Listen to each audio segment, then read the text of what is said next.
Post city host అడ్డాగా మారిన Ashok Nagar.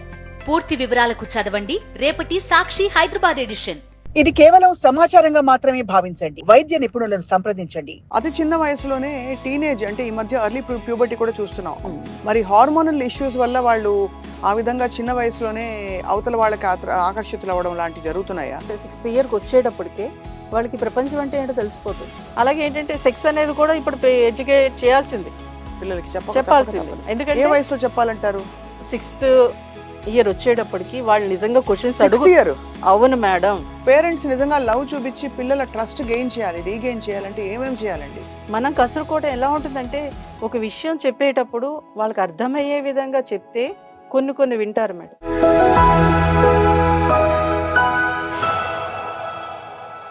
Welcome to Sakshi life.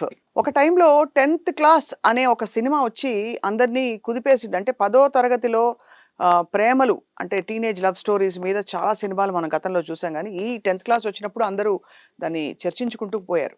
కానీ ఇప్పటి రోజుల్లో ఎలా పరిస్థితులు మారిపోయాయంటే 5, 6, 7 తరగతుల వాళ్ళు కూడా పక్క వాళ్ళు అంటే క్లాస్మేట్స్ మీద, స్కూల్ మేట్స్ మీద ఇంట్రెస్ట్ చూపించడం తెలిసి తెలియని వయసులో అది చెప్పుకోలేక చాలా డ్రాస్టిక్గా ఆలోచించడం లాంటి ఒక తీవ్రమైన పరిస్థితి, జనరేషన్ చేంజ్ అనుకోవచ్చు. దీని గురించి వాళ్ళు మాట్లాడబోతున్నాం. మనందరికీ సుపరిచిత కౌన్సిలర్, థెరపిస్ట్ అండ్ అలాగే హిప్నోటిజంలో కూడా తన పట్టు సాధించిన పద్మా కమలాకర్ గారు మాతో ఉన్నారు. వారితో మాట్లాడదాం. ఆవిడ కూడా చాలా స్వయంగా ఇలాంటి కేసెస్ని కౌన్సిల్ చేశారు. పద్మ గారు నమస్కారం. నమస్తే. Thank you so much for joining us ma'am. So నేను చెప్పింది కరెక్టే అంటారా? కరెక్టే మేడం. అంటే ఇక్కడ పిల్లలు ఎలా అయిపోయారంటే ఇంతకు ముందు పూర్వం మనం అబ్జర్వ్ చేస్తే అందరితో మింగ్లింగ్ అయిపోయేవారు. అవును. ఇప్పుడు అలా లేదు. ఒక రూమ్లో బంధిస్తున్నాం. పుట్టడం చాలు, వాడిని ఏ స్కూల్లో వేయాలి, ఏ కాలేజీలో వేయాలి, అక్కడ వరకు వెళ్ళిపోతున్నాం, ఫ్యూచర్ వరకు వెళ్ళిపోతున్నాం. ప్రజెంట్ ఏంటనేది ఆలోచించట్లేదు. అంటే పెంచే విధానంలో కూడా అలా ఉంది. ఎందుకంటే ఇక్కడ మదరు జాబ్ చేస్తున్నారు, ఫాదరు జాబ్ చేస్తున్నారు. ఇలా జాబ్ చేసే క్రమంలో ఏంటంటే ఒక సర్వెంట్ మెయిడ్కి అప్పగిస్తున్నారు. సర్వెంట్ మెయిడ్కి అప్పగిస్తున్నారంటే ఓసారి ఒక అమ్మాయిని తీసుకొచ్చారు. ఆ అమ్మాయిని తీసుకొస్తే ఆ అమ్మాయి ఎంత 5th క్లాస్ ఎంతో చదువుతుంది. తను ఏం చేసిందంటే వాళ్ళ ఫాదరు మీరు ఎంత సంపాదిస్తున్నారని చెప్పేసి ఇచ్చేసి ఇంత సంపాదిస్తానంటే అది నా కిడ్నీ బ్యాంక్ ఉంటుంది కదా, తీసుకొచ్చి ఇదిగో ఇందులో ఎంత ఉందో అంత నాకు టైం స్పెండ్ చేయాలి. అలా టైం స్పెండ్ చేయని వాళ్ళ మదర్ని కూడా పిలిచి నన్ను ఆయాకి అప్పగిస్తున్నావు కదా అంటే అవును అంది. మరి ఇంటి తాళం ఆయాకి ఎందుకు ఇవ్వు అంది. అలాగే బీరువా తాళం ఆయాకి ఎందుకు ఇవ్వు అంది. నిజంగా అసలు చెంప చెల్లుమనిపించే క్వశ్చన్. అదేంటి అంటే అందులో విలువైన వస్తువులు ఉంటాయి కదమ్మా, ఎలా ఇస్తాము అని మదర్ చెప్పింది. అంటే నేను విలువైన దాన్ని కాదా? అబ్బా. అలాగే ఫాదర్ని ఇదిగో నాకు ఈ డబ్బులు తీసుకొని నువ్వు ఎంత టైం స్పెండ్ చేయగలవు అంత టైం స్పెండ్ చేయండి. అంటే ఇక్కడ మనకేం అర్థమవుతుంది అంటే పిల్లల దగ్గర వాళ్ళ విలువని మనం తెలియచెప్పట్లేదు, అలాగే వాళ్ళకి సమయాన్ని మనం ఇవ్వట్లేదని చెంప చెల్లుమనిపించేలాగా అక్కడ ఎగ్జాంపుల్తో చూపించేస్తుంది. అవును అవును. అంటే అంత చిన్న వయసులో ఆ అమ్మాయిల ఆలోచన ఎలా వచ్చింది అని పేరెంట్స్ అనుకోవచ్చు, లేదా సమాజం అనుకోవచ్చు. కానీ వాళ్ళు అబ్జర్వ్ చేస్తూ ఉంటారుగా. అవును. సినిమాల్లో చూస్తూ ఉంటారు, స్కూల్లో చూస్తూ ఉంటారు. కొంతమంది పేరెంట్స్ అయితే పిల్లల్ని తీసుకొస్తూ ఉంటారు, కొంతమంది కిస్ ఇచ్చి మరీ వెళ్తూ ఉంటారు. నాకు లేదుగా ఈ అవకాశం అని ఆ పిల్లల్లో ఆ బీజం ఆడుకోవచ్చు కదా. అది మనం ఎందుకు అరే నేను నీకు అన్ని పెడుతున్నాను కదా, నీకు కావాల్సింది ఇస్తున్నాను కదా, నీకు కావాల్సిన చోటకి తీసుకెళ్తున్నాను కదా అని అనేస్తున్నారు, తీసుకెళ్తున్నారు.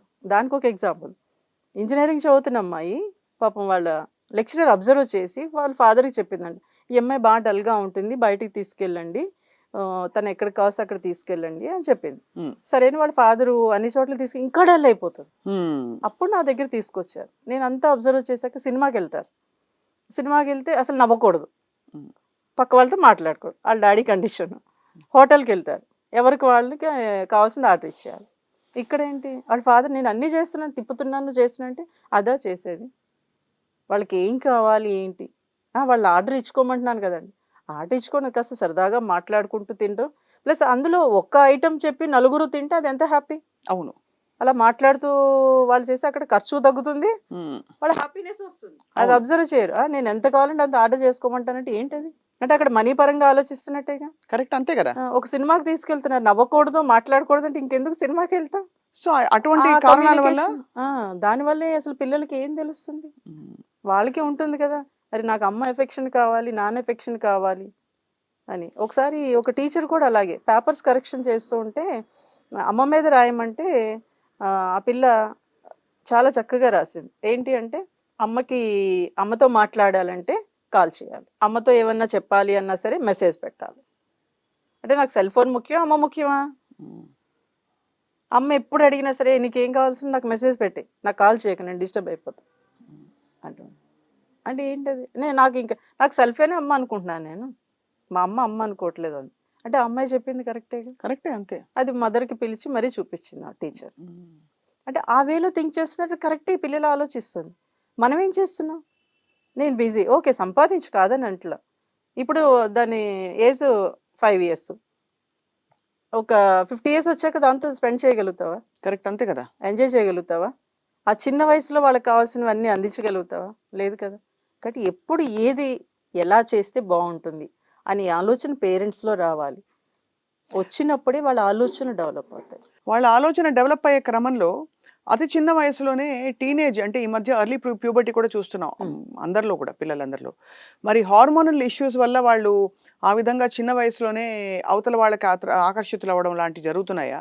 ఎందుకంటే ఎమోషనల్గా చాలా డీప్గా లెటర్స్ రాసుకోవడాలు, ఇష్టపడిపోవడాలు, ఇవన్నీ కూడా 6th 7th క్లాస్లోనే చూసేస్తున్నాం. అంటే 6th క్లాస్లోనే, అంటే వాళ్ళకి 6 years వచ్చేటప్పటికే మెచ్యూరిటీ అయిపోతున్నారు మా ఆడపిల్లలు. అంటే గ్రోత్ చాలా ఫాస్ట్గా పెరుగుతుంది.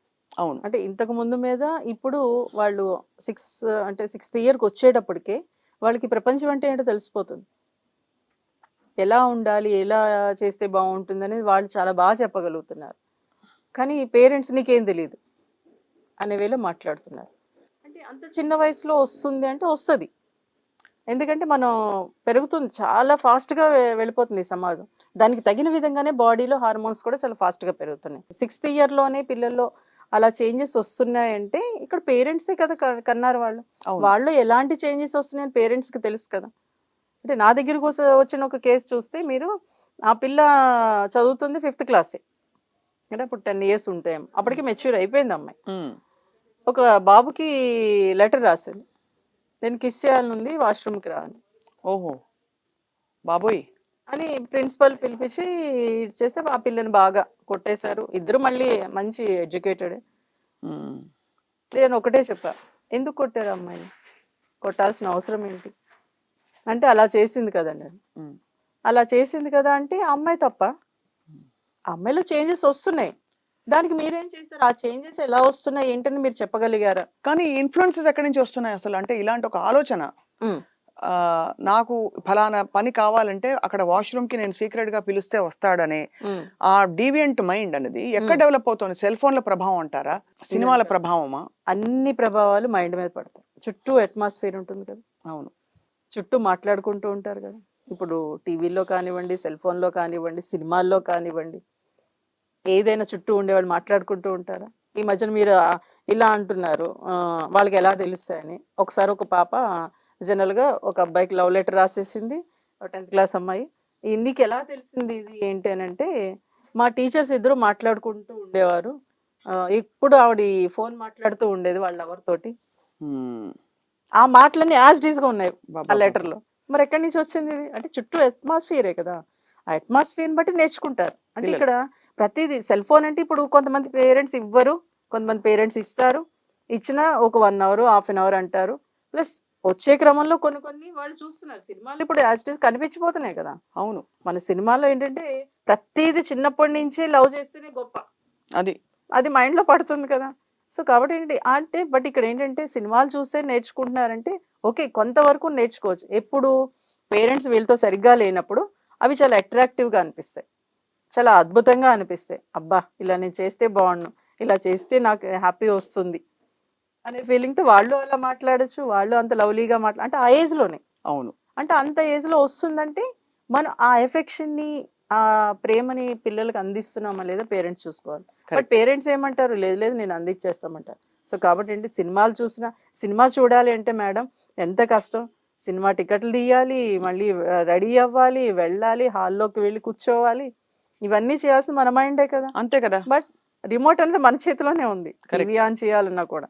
సో కాబట్టి మన పిల్లలు మన చేతుల్లోనే ఉన్నారు.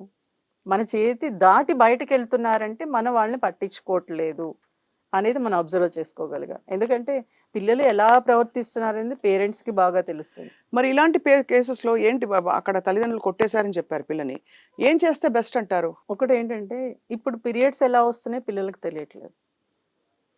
అది పేరెంట్స్ చెప్పారా అంటే నా దగ్గరకు వచ్చిన చాలా కేసులు నేను అబ్జర్వ్ చేసి నేను చెప్తూ ఉంటాను, అమ్మ సర్టెన్ ఏజ్ వచ్చేసింది, 6 years వచ్చిన అమ్మాయికి ఏం తెలియదు అని అనుకోవద్దు, చెప్పండి. గుప్పెటి ముడి చేస్తున్నారు, గుప్పెటి ముడి చేస్తే వాళ్ళకి ఏం తెలుస్తుంది?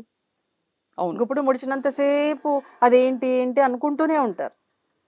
అది ఫ్రీ చేస్తే ఆహా ఇదేనా అనుకుంటారు. కాబట్టి చెప్పగలగాలి పేరెంట్స్. అంటే పిల్లలు అడుగుతారు నాకు తెలుసు, ఎందుకంటే ఇప్పుడు 5th year వచ్చేటప్పటికే వాళ్ళు చేంజెస్ స్లోగా వస్తున్నాయి. సో మరి పిల్లలకి ఏమని చెప్తాం మనం? మేడం పిల్లలకి ఇంతకు ముందు అంటే మీరు అనుకోవచ్చు పిల్లలకి చెప్పట్లేదు అని. పూర్వం పెద్దవాళ్ళందరూ చెప్పేవారు, నానమ్మ ఫంక్షన్స్ అయినప్పుడు, మెచ్యూర్ ఫంక్షన్ అయినప్పుడు పిల్లల్ని అప్పట్లో తీసుకెళ్ళకూడదు అనుకున్నాను. ఎందుకు తీసుకెళ్ళకూడదు? నానమ్మ, అమ్మాయిలు, అమ్మమ్మలు, అత్తయ్యలు చెప్పేవారు. అవును. ఇప్పుడు ఎవరు చెప్పట్లా. అప్పుడు కాబట్టి అన్నీ తెలుసు. ఎందుకు నేనే చెప్తా, నేనే నా మెచ్యూర్ అవ్వకముందే నాకు అన్నీ తెలిసిపోయాయి.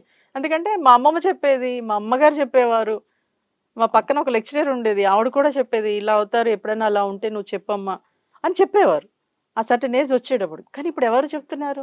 ఎవరు చెప్పట్లా. ఆ సడన్గా వచ్చేటప్పుడు వాళ్ళకి సంఘర్షణ. అవును. అంటే అది పేరెంట్స్ చెప్పగలగాలి, తప్పేమీ కాదు. ఎందుకంటే ఓకే మీరు చెప్పలేకపోతే మీ పెద్దవాళ్ళతో చెప్పించండి. అలాగే ఏంటంటే సెక్స్ అనేది కూడా ఇప్పుడు ఎడ్యుకేట్ చేయాల్సింది, పిల్లలకి చెప్పాల్సింది. ఎందుకంటే ఏ వయసులో చెప్పాలంటారు మేడం 6th year వచ్చేటప్పటికి వాళ్ళు నిజంగా క్వశ్చన్స్ Sixth year? అవును మేడం, క్వశ్చన్స్ అడిగితే చెప్పాలి.